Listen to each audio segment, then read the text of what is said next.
Balandi SML13 Télévision, merci pour la fidélité. Oyo Bozali, ko fait ça na chaîne Nabino, chaîne ya professionnalisme na qualité.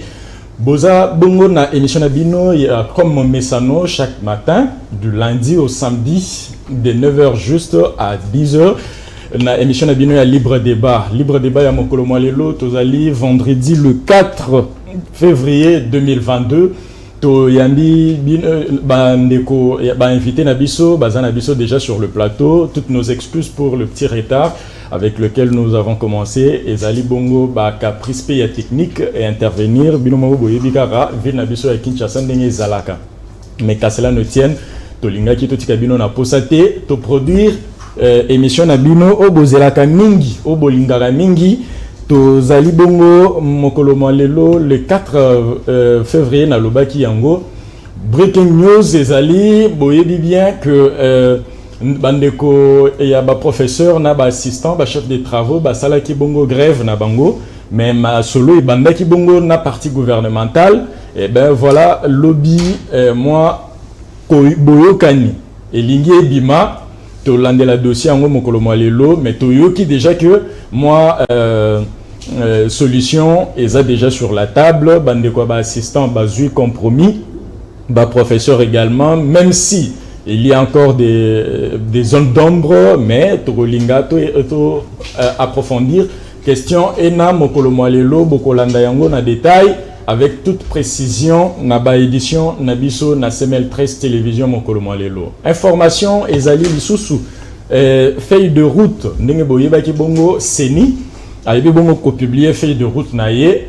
yango nde sujet na biso mokolo mwalelo feuille de route wana eza ko tracer eza le rôle à caneva et puis ça va différentes activités il y a déroulement il y a processus électoral na année oyo ndenge boyebi bien que 2023 ezali année électorale na République démocratique du Congo et bongo Seni a yebi bongo ko publier feuille de route na ye lobby a restructurer ba activité nyon son ndenge kolekana élection présidentielle et kozala bongo entre septembre 2023 ti na matali installation et consort nyon so kokendeti na avril tozo yamba bongo na plateau na biso mokolo mwalelo Paul Molisho azali bongo Claude Molisho bolimbisi Claude Molisho azali bongo mutu ya bomesana na ye na plateau na biso ya SML13 Télévision na émission ya libre débat mbote ndeko journaliste mbote na baonyo so bazolanda biso na baninga na nganyo so tozana bango awa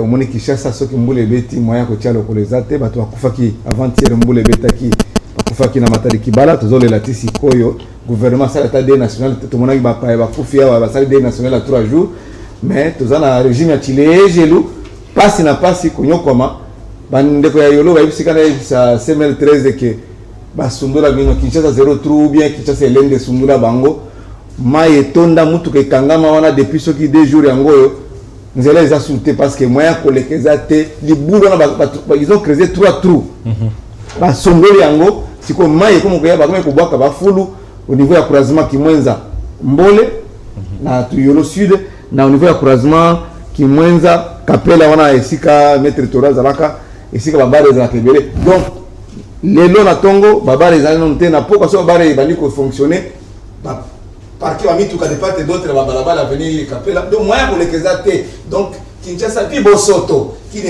ne bopeto so ke comment na niveau nini te éviter to komi wapi na kin bopeto donc na gentini ngobila na bato ya chilejelu bango so na kati ba yo comme population ram ils a connu la population donc population allait délaisser nous a mené à ibika mu contrôle na situation tokotika kolobela yango te ti ekobonga mais d'une part aussi population a na part des responsabilités na matali assainissement ya milieu na loboko ya droite ya ndeko Claude Molisho tozali na ndeko Owen Bosembe azali bongo membre à Rasop ndeko Mbote Owen Bosenge.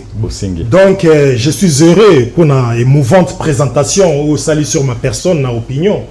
En tout cas, naza heureux, naza honoré et puis satisfait. Honoré parce que c'est ma première fois na kutana na plateau, naza pe honoré à kutana bandeko tozana bango.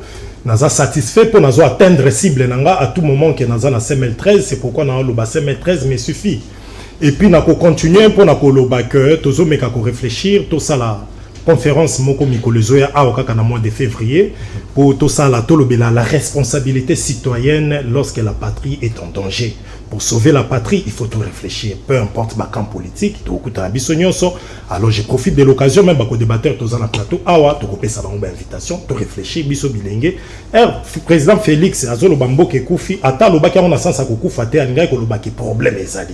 Martin Fayoulou, Eraken Équateur, à Lobi que nombo que zo senga docteur, to minimiser en côté. Ato que dans la dimension moko spirituelle, ato que dans la dimension moko boui patriotique, on comprendre que nous avons un sérieux problème. Biso bilingue alelo na bakulu tu na biso bazali, to mika ko réfléchir comment to ko sauver patrie na biso. En tout cas, Balandia SML 13 télévision, Bokangi, rendez-vous Yangowana, naïbi qui est invitation à SML 13 ezali déjà, Toko Zalawana, P, Toko Sala reportage, Baïbarozwa, chance Yakukuta na conférence Senate, Baolande Lango, Ata Nabilili, na chaîne Bino. Na loboko nanga mobali, Tozali, Nandeko, héritier Ngashi. Azali Bongo, membre ya Union Sacrée, Ndeko Mbote.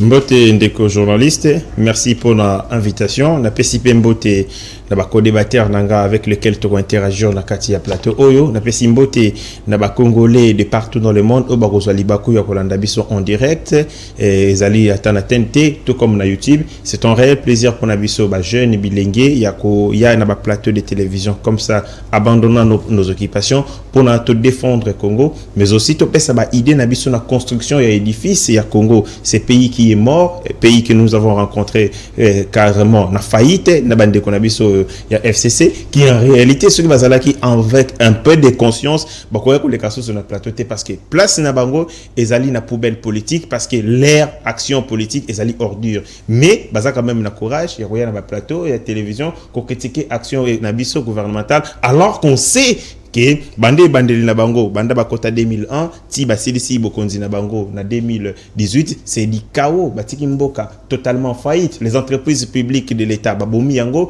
ba créer ba entreprise bango privée babomi jardin zoologique ba créer kingankati babomi orgaman basali égal, donc ainsi de suite botambusi mboka na bango ezalaki gangsterisme sauvagerie ya ndenge ya malklamuté prédation donc il y a pour sakanate et le peuple congolais a en pâtir et nous sommes venus pour tout redresser mboka yango moni tozo ya na ba plateau tozo contribuer na construction édifice kata ke ba konzi ba yo kabiso pour que ba matérialiser yango toto mola mboka to construire mboka et kende liboso et surtout ceux qui nazomona mingi ndenge tozali boye ebele baza ba jeune en tout cas voya jeune et komi koyokana c'est ça to senga to bando senga banaka la renouvellement il y a classe politique.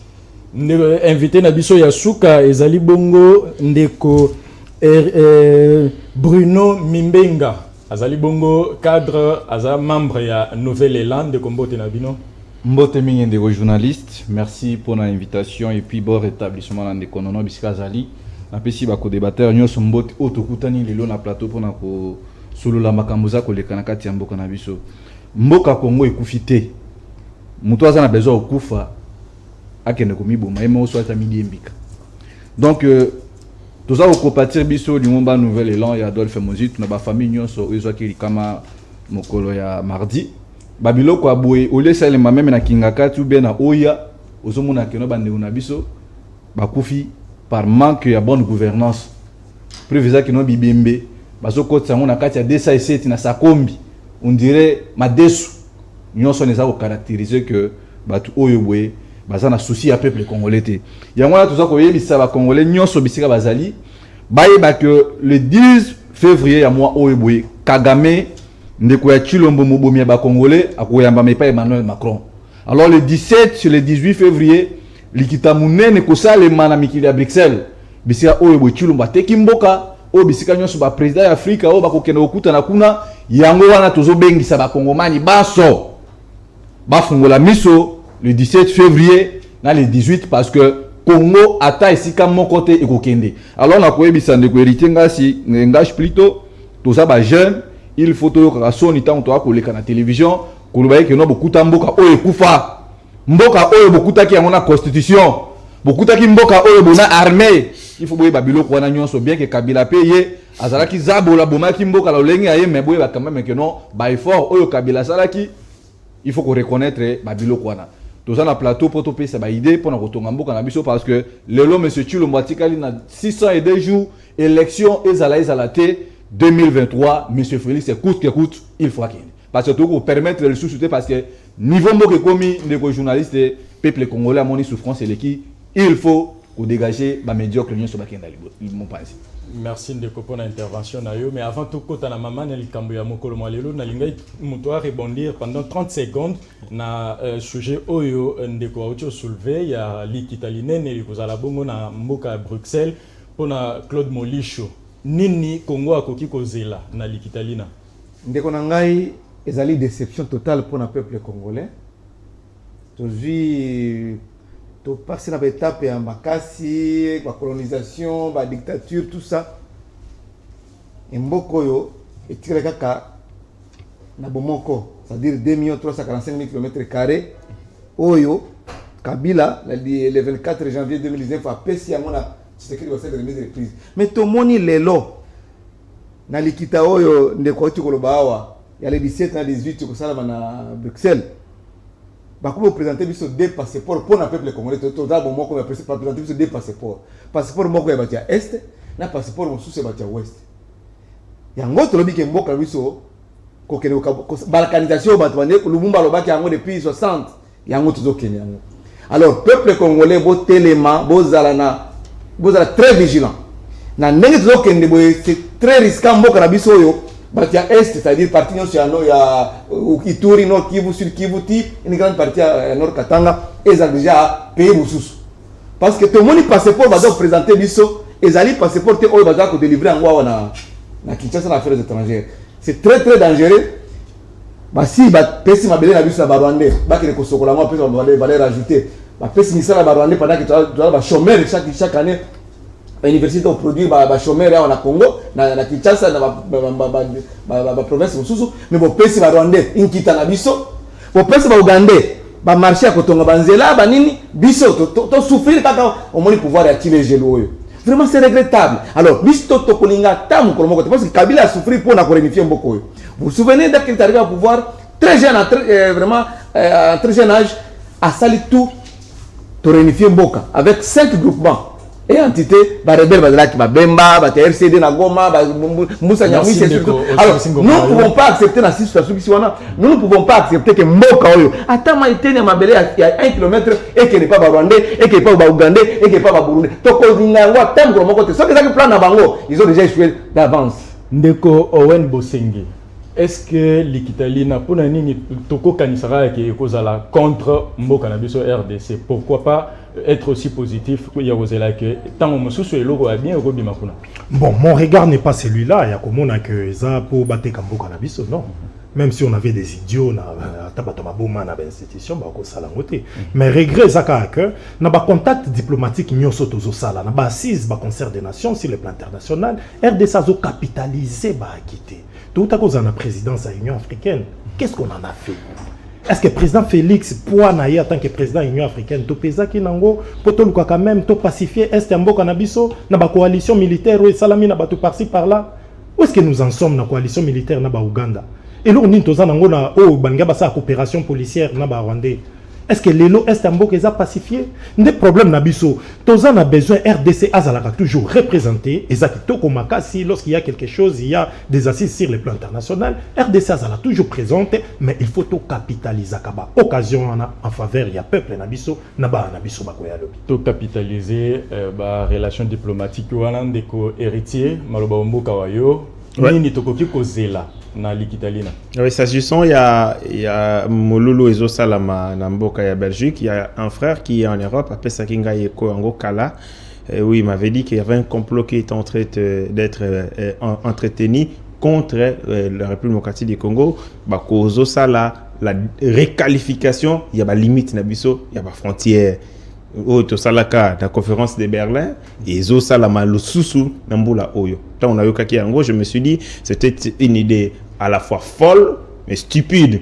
le contexte oyo tozali nango ya lelo ezali vraiment difficile que boya ko inféodé système politique na biso gouvernance na biso bakonzi na biso pona ko sala besoin wana ndeko Claude Mulisho lobi likambo ya passeport je ne sais pas banane ba délivrer yango eza l'ambassade nini ya moni yango est-ce que ba délivrer au ministère affaires étrangères voilà toutes les questions oazo et salike na mituna par rapport ya affirmation na mais ce que je sais les passeports congolais zakaka moko auto utilisé jusqu'à la preuve du contraire et les Congo ezali kaka moko. Nous avons maintenant un leadership serviteur incarné par le président de la République à Kondimaka soke mokete centimètre moko était ni moko mabele ya Congo et Kabona bato nyonso baya ko sala liseki ya ko kabola Congo na ba frontière auto hérité na colonisation basuka kana kokufa et donc batu tout au basangani bazala mokili mobimba mise ensemble pour na ko kabola Congo pour na ko diviser Congo pour na ko zwa eteni ya mabele ya Congo ba kolongaka soki moke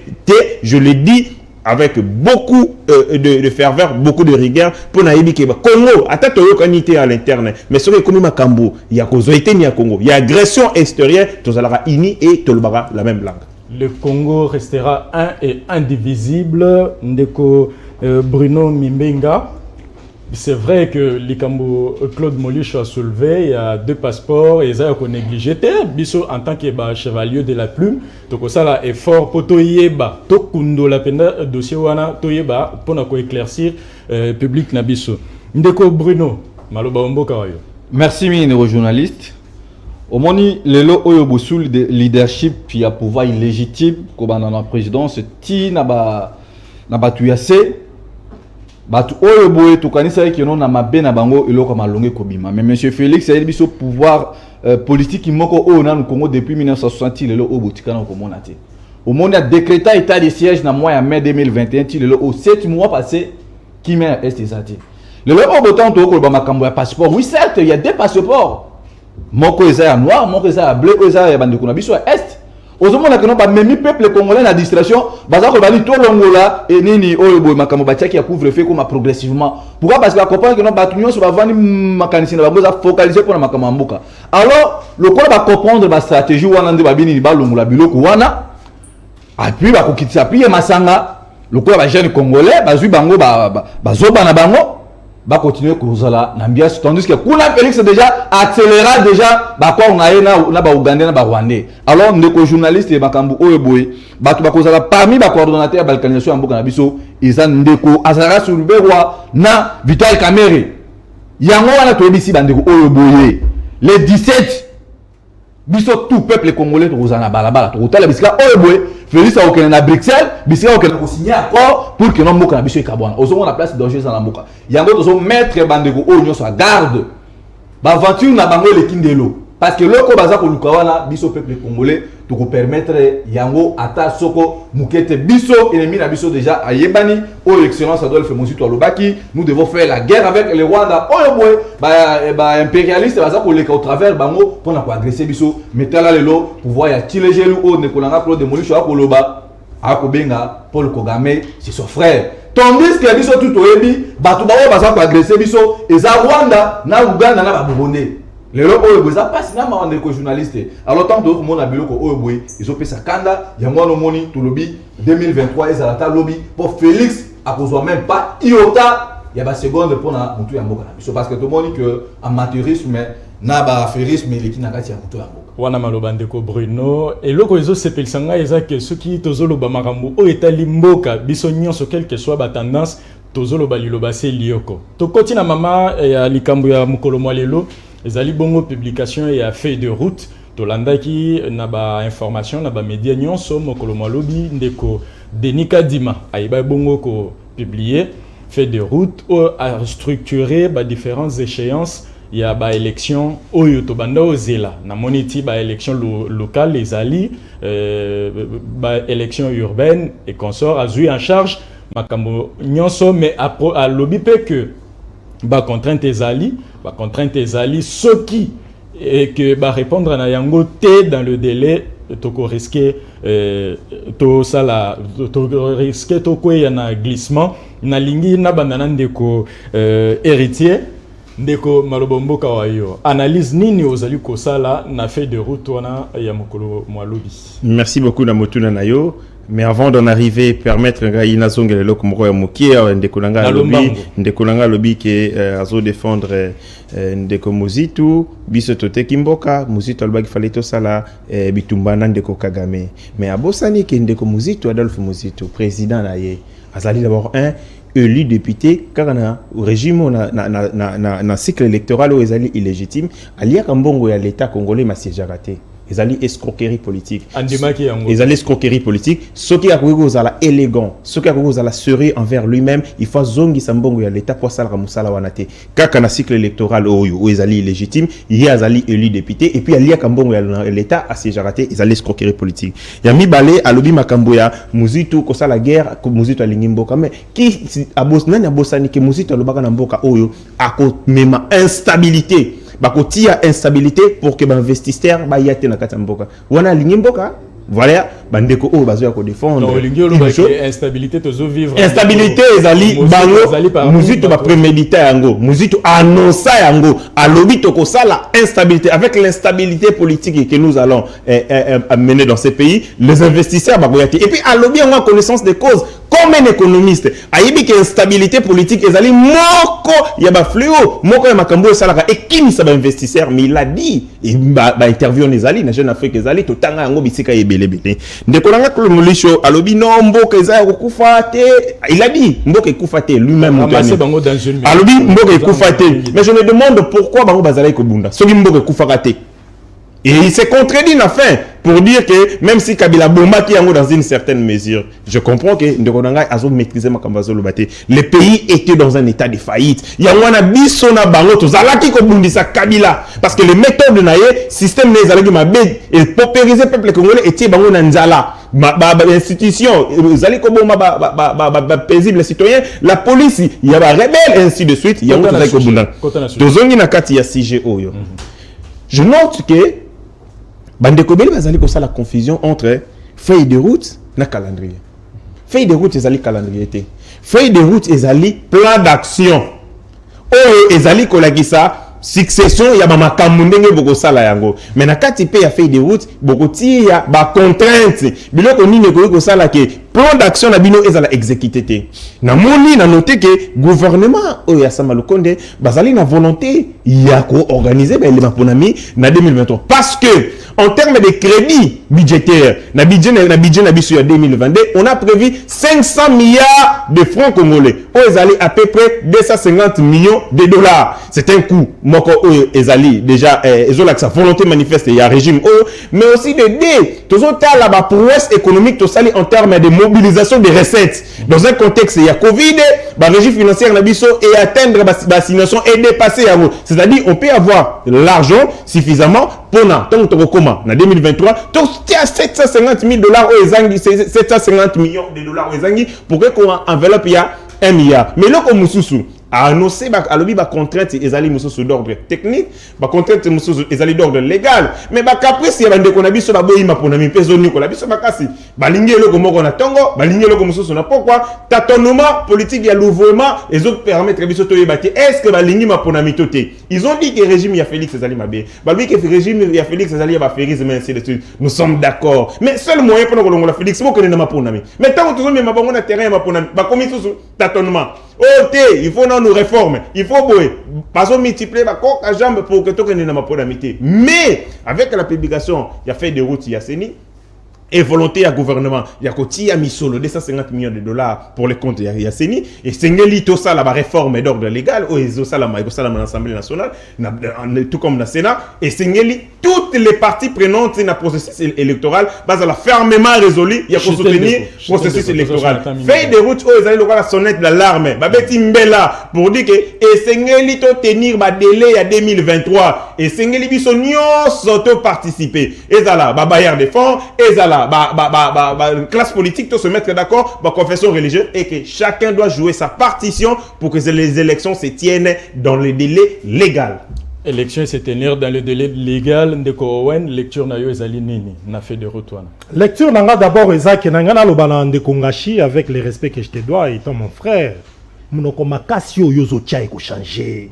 Gestion Félix T selon ndenge batu bazo observer. Monoko makasi yo yozo tia.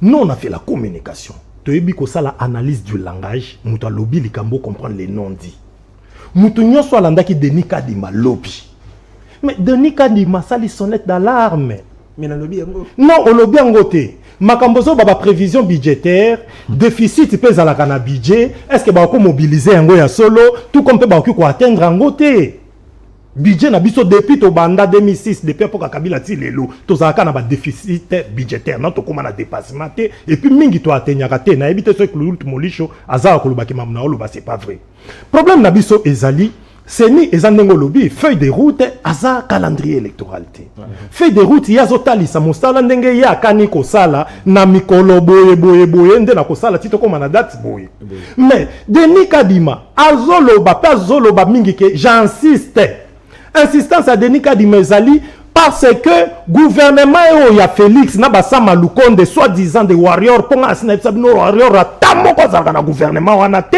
gouvernement wana azo ko latisa batu de manière éloquente que azana posa ko pesa mbongo pona maponamité Denis Kadima a outi ko se plaindre dernièrement que bazo pesa yembongo te pour les activités préélectorales.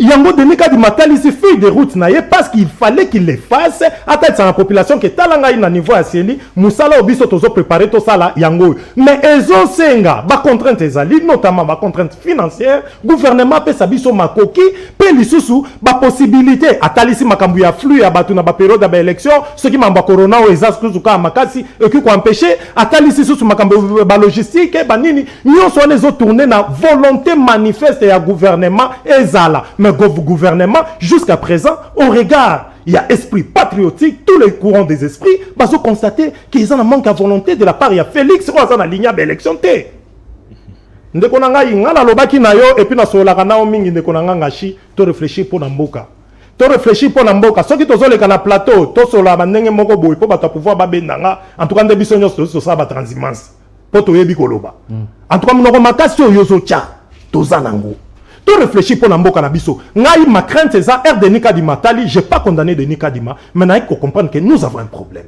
et le problème en question pour Félix Tokoti Kaya dépassé le sous 2023 té mboka zo kende mabe makasi toza na posa na lombangu il faut élection ça la ma poto fermer robinet to ku faire télé donc la robinet pas tozo kende eza malamu mais yango on a biso tozo loba de manière élégante moi étant Tshisekedi c'est le père Félix est un frère on n'a pas de dons contre lui mais sa gestion eza na écart entre vision autozalaki nango na autozante tolobaki gestion Félix eza paradoxal na Tshisekedisme c'est pourquoi tozo linge photo kanga robinet oyo na 2023 batu misusu baya bakota nous sommes une république mutu moko comme sabiso na félicité to paradis azate mboko pe mutu akotombola ngo ezaka ka félicité a jouer partition na ye accueillir lobi pe mutu mususu aya c'est pourquoi tozolinga tozosenga na ba autorité na ebisaki ba autorité dernièrement avec le respect que nous vous devons assurez-vous et puis bossa la biso confiance na likambo tozolo ba ke peuple azala sous la confiance na binoté régime à Félix alors bossa les fois bo pe sa seni ba moyen ba organiser ba élection toke na maponami mais puis maponami yango ye Denis Kadima malgré Félix imposé biso ye tokocha misu na kati ba observateur ma kati ba kozala élection sala mabo elongo bani e kozala sengo na ngai na yongashi ba na biso bakuta Congo ya malamu totongela bango makadam démocratique. Merci banana biso totongela bango makadam démocratique ndeko Claude Molisho toyoki ndeko Wen a soulevé point moko très important à lobby malgré tout ezali nango ba contrainte on de quoi soulever eza d'une manière ce n'est pas cause à la paix d'une manière yako stimuler le gouvernement pourvu que a disponibiliser ba moyens pourvu que les élections et se tenir na ngonga elongo bani effectivement surtout que aujourd'hui baza bango na kati union sucrée. Oh. Bah oui. Et l'union union sacrée comme union sucrée. Et ça, union sucrée parce que c'est un conglomérat de chercheurs de postes.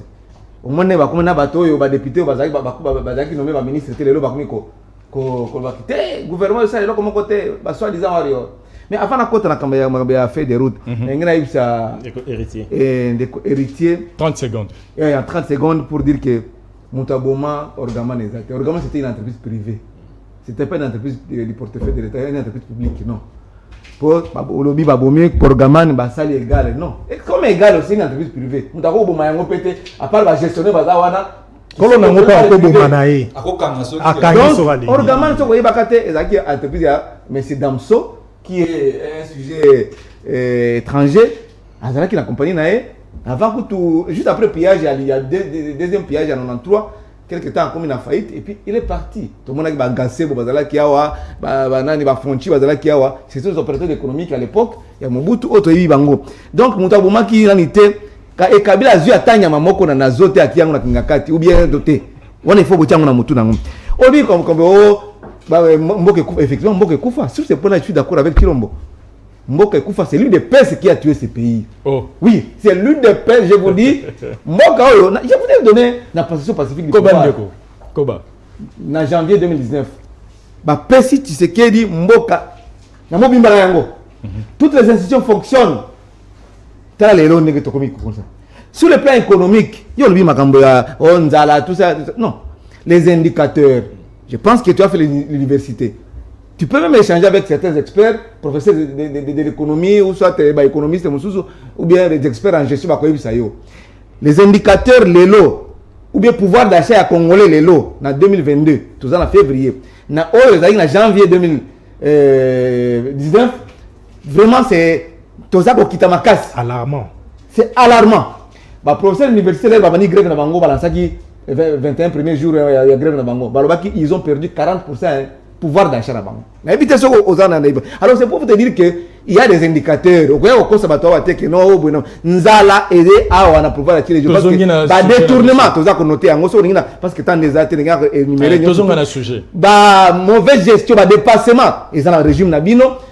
Ba corruption ils ont le régime Nabino et puis ba carré minier beaucoup comme dans loi là-bas maman ils ont dans loi là-bas gouverneur de a commis camarade Nabino ça c'est j'ai fait la parenthèse maintenant fait des routes les problèmes d'abord il faut rentrer à la source c'est-à-dire les problèmes c'est Kadima avec tous ceux là qui l'entourent Kadima c'est pour la première fois depuis 1992 où il va la plateforme à 8 confessions religieuses que l'église catholique oyo bah tu as la confiance je dis pas qu'on va comme en Zambie pas à 100%, même à 80 ou 75%, bah ça va avoir confiance, bah l'ongo na processus na oui confession religieux. Première fois depuis que bah ça la charte na bango dans 92. Donc tout le monde qui pouvoir et à Chile gelou et ne ko boma na ba religieux na ko boma nyonso tout. SCC la première fois SCC a l'ongo se désengager na il y a plateforme à oui confession religieuse. Donc pouvoir et ya bino ya IDPS. Donc boye ne ko boma mboko effectivement donc c'est pour vous dire que bazan a volonté à organiser l'élection. Alors non, volonté, ezali, tout ça. Bah tu as volonté. Bon là qui a tout ça le Congolais, Congo, Allemagne d'Afrique. Ils ont volonté. Tu as tout ça le Congolais. Vous savez encore combien d'années? Parce que le Bagar a 18 ans à Kabila. Vous pouvez ça à 18 ans. Non, c'est inconcevable. Mon cher, Baji Jakamutu na Babilo Kazako Sala sur le terrain. Nous ne vous jouons pas les faits. Donc tout le monde est là comme côté. On nous a dit qu'on va créer les nouveaux riches. On va créer les nouveaux riches. Les millionnaires, on va créer les millionnaires. Il y a un autre millionnaire, on va Kingabwa, derrière Fiki, lecture tout ça. Bazana moyen Baza qu'on empocher Monga à l'État. Mais Congolais, où cette volonté à organiser l'élection exacte. Kadima, d'abord sur le plan légal, Kadima n'est pas à sa place. Il faut mettre en place Seni à Moussoussou. Et qu'on a d'être parce que la CENI joue le rôle d'arbitre. Il y a faire respecter la règle du jeu pour la compétition électorale. En 2023, à une minute, ils ont montré leurs limites. Donc, ça veut dire que la volonté il est allé voir le Premier ministre Kadima avant que le Premier ministre n'ait pas président de la République. Parce qu'ils ont un cas d'union secrète. Voilà pourquoi je dis que c'est dans la bango union secrète. Accueillir d'abord le président, bayambi dans un bureau naé, et puis accueillir pas le premier ministre, bayambi dans un bureau naé. Les alliés institutionnels. Ils vont collaborer. Moi, mbongo, ce qu'on a qui en bien.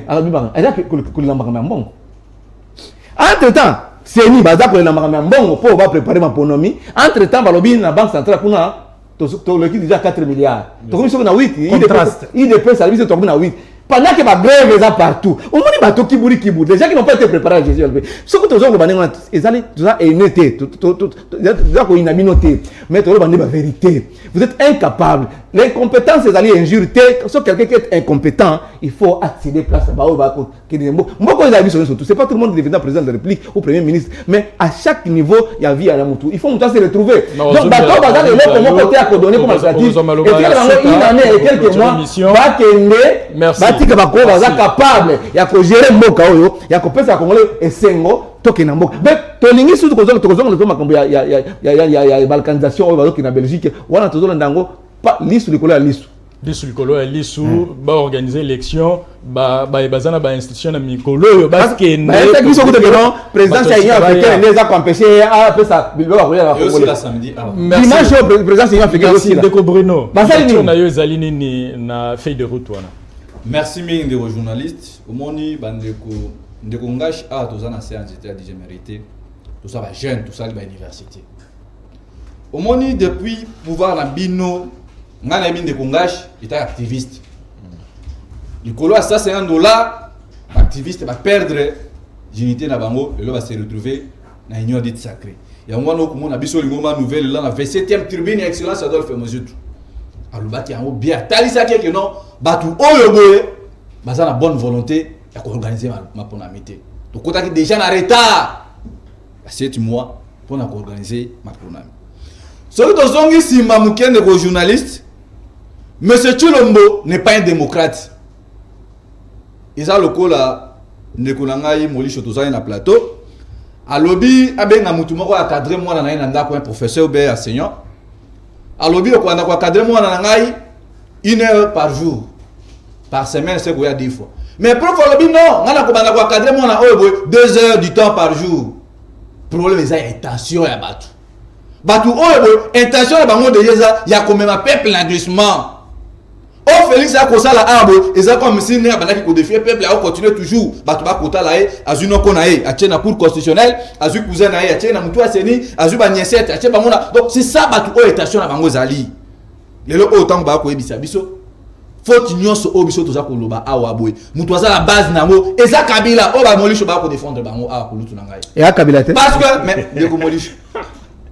Parce que ce qui réellement et si bango Kabila alobaki non mutu aganya ki maponami c'est Martin Fayulu lelo oyo boy to le to ko na passe auto za na ngote Félix Senghor osala ba koli kopana ba zabulu po bateka mo na biso bon donc comme président CENI pour le bon pardon ndeko nazoya CENI Kabila banda otambola na poche soit que na mwanda memi CENI na poche ndenge Félix va saluer ici soit que na kingakati autambola Kabila lingati c'est ça le problème pour être président base il y a problème c'est Kabila pouvait Chadari pouvait être proclamé président soit Kabila tombe na CENI na poche. C'est ça le vrai problème la malédiction c'est bandaki donc le oyo botan bande ko ba ko bisa biso recette mati et consort mais ndeko recette ba on a vie ba kongomani toyoka abo ba dekese di mbonge mati mais ti le oyo boy le ko moko te au peuple congolais et ça ko mona yango zo mona problème na biso zali bandiku oyo boy Félix ko la tracer nzela na ye ya ko défier peuple congolais yango no moni biso lingomba la muka au travail excellence Adolphe Mozutu na président Yoli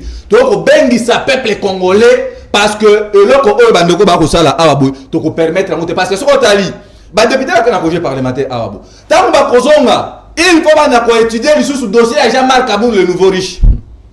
Ozomona nyonso wane kozwa bisotan. Na moni calendrier oyo Denis Kadi Masali, ko que non le 26 avril ba feuille de route. Feuille de route oyo Denis Kadi Masali, il faut que ba gouverner. Ozomona nyonso wane za étation déjà au bande kwa tali sibiso, ko que non ma démocratie eza na kati ya mboka na biso tende Félix a ma peuple congolais. Alors so tali, nous avons une présidence illégitime. Token na muto ya Sénat, token na Sénat, token na Parlement, ozomona que non batu wana nyonso baza illégitime. Donc problème est ça que non de ko journaliste na ko ebisa bino oyo botokoti na schéma oyo bo Félix a tracé nzela ko luka bras de fer na peuple. Mais ayeba ngo Kabila daya zaki soda. Akoy ko résister te na population. Donc biso to ko ebisa monsieur Félix, ba voiture nyonso o ba ko sala, yango tozo bengisa ba jeune nyonso. Tout le monde va négocier gestion pendant le 3 ans parce que continue à 4e année. Ce qui est de la démocratie, année année pré-électorale. Mais ce monde a fait ça comme un même parcours je respecterai la constitution, j'aurais respecté et puis Makibiso na discussion. Et à Kabila au moins Ezalaki la deuxième mandat mais Félix a comme Mabiso na glissement incertitude na premier mandat. Mais aux autres après maintenant na fufuni on déconga je pas la timo veste qui toko boyer à la télévision nous tous nous avons fait des universités tout ça communication j'ai le temps pour étudier maloba o ebodeni kadima koloba donc pour acheter des journalistes.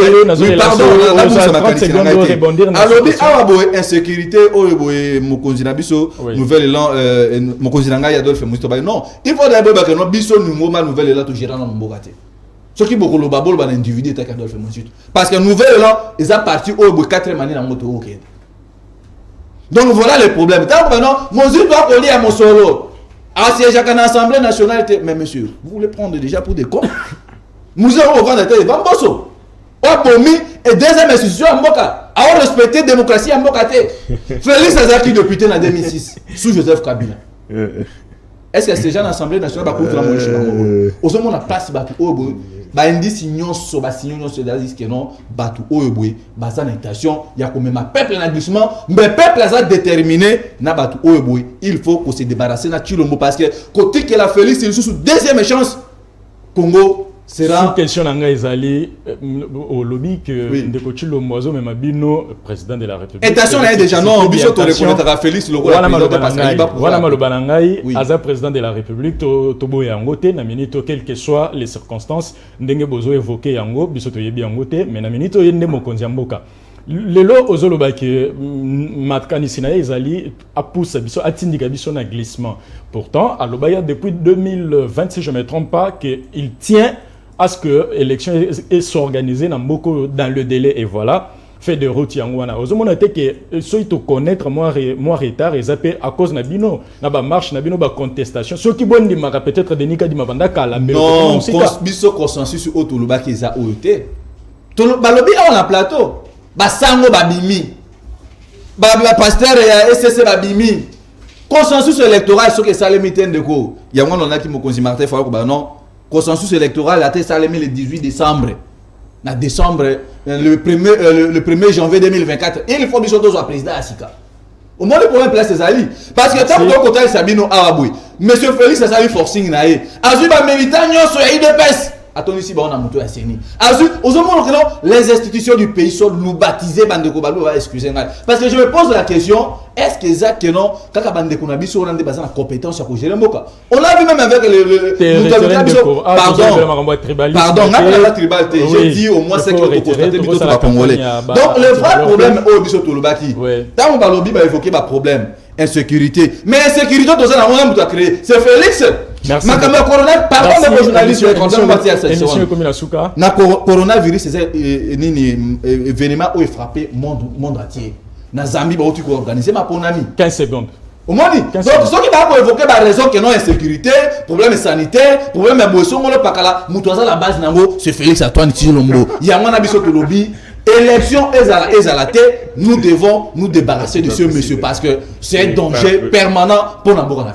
Merci. Bandeko Banda Kolanda Bongo libre débat. Tokomi presque Nasuka n'a accordé 30 secondes à chacun pour Liloba Yasuka. Comme ça, tout désannoncer l'émission Nabiso. N'a préféré na Banda Nandeko Owen, Liloba Yasuka. En tout cas, merci beaucoup. Et là, dans Lobaka que feuille de route au Denika di Mapesi, na communication to benga un ballon d'essai. Ba juger esprit à population, tempérament Nabiso. Ba nga bata la réaction Nabiso ko za anime. Et ça ballon d'essai ba justifier glissement au déjà préparé na kan Félix Tshisekedi. Quand président Félix Tshisekedi na chile gelou, abi na bango ba voter. Kasi pe sambo. Kasi ça ça élection bien. Peuple a besoin d'élection malamu salama et peuple bisonyo sont ensemble nous devons rappeler au gouvernement responsabilité naé il y a que disponibiliser ba moyen pour na CENI en sorte que ba élection tout respecter cycle. Tous le premier mandat à Félix Toko qui est un glissement. Très bien. Toujours rappeler le gouvernement ça la part de choses naïe, mais tout prêter peu intention Ndeko Claude Molicho.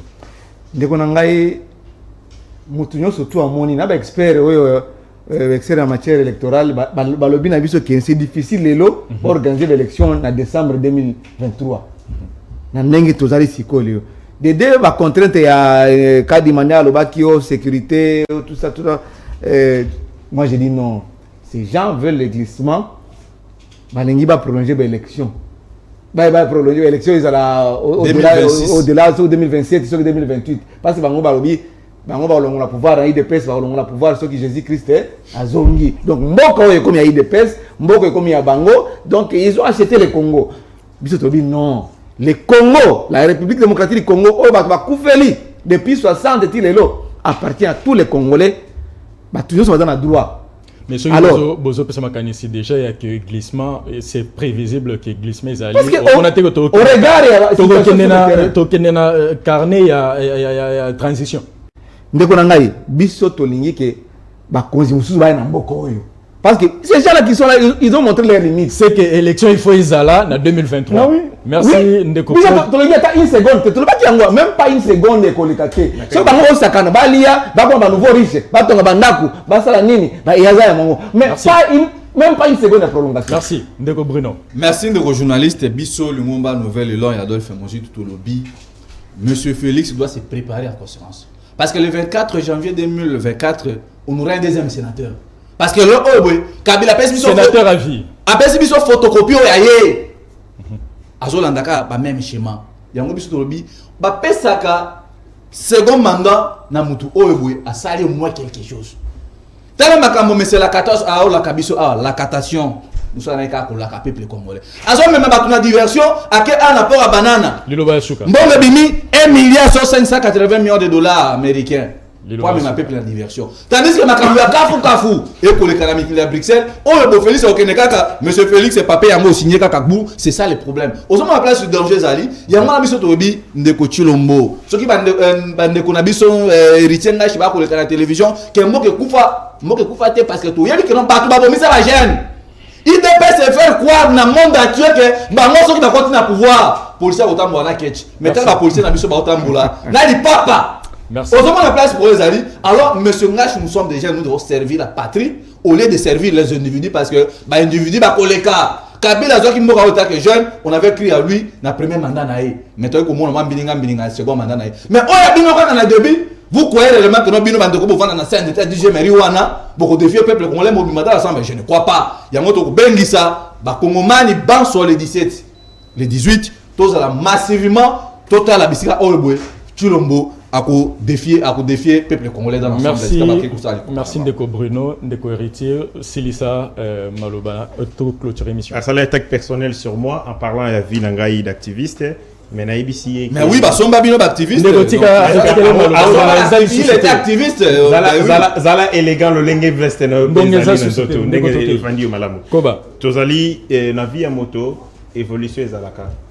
Ezali nazali obligé te ya kosa la vie activisme mais bon moyinanga mobimba ezali na bato ba na société civile ba kota na politique ezali mabete. Nous avons fait un combat avec Félix Tshisekedi na Balabala na bango. Nous avons cru que ce qui tokomi na bokondi toko changer mboka et je me suis dit faut na soutenir effort louable ya mboka. Bo changer mboka ngote. En 3 ans, bon vous allez les gars quand vous parliez moi je ne me disais pas na 3 ans tosali oyo tosali nini nous avons tosali transco to doté monsieur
Balandia Semaine 13 télévision, émission Essili, Borolanda rediffusion à 18h, rediffusion sur à 21h sur Semaine 13 télévision.